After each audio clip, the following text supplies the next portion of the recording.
ان جروس مشي. ايه ده؟ مفاجأة صح؟ هي غريبة. طب فين بقى إدارة الزمالك وعقلها من الأول لما راحت اتعاقدت مع جروس وضيعت مننا الفترة دي كلها؟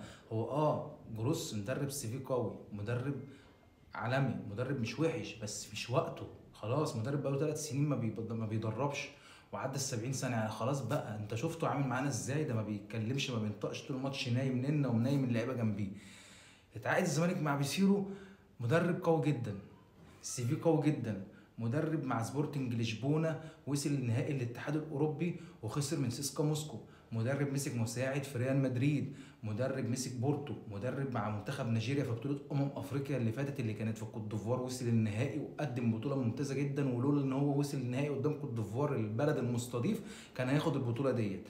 فهو مدرب عظيم ومدرب رائع. وقبل كده عبد الله السعيد في تصريح قال لك اعظم مدرب واحسن مدرب اتدربت تحت ايده كان باسيرو.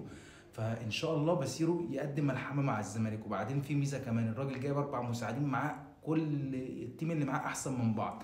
نقطه بس التحفظ، انا مستغرب على ايمن عبد العزيز، يعني انا ليا تحفظ على ايمن عبد العزيز بصراحه. صلوا على النبي صلى الله عليه وسلم.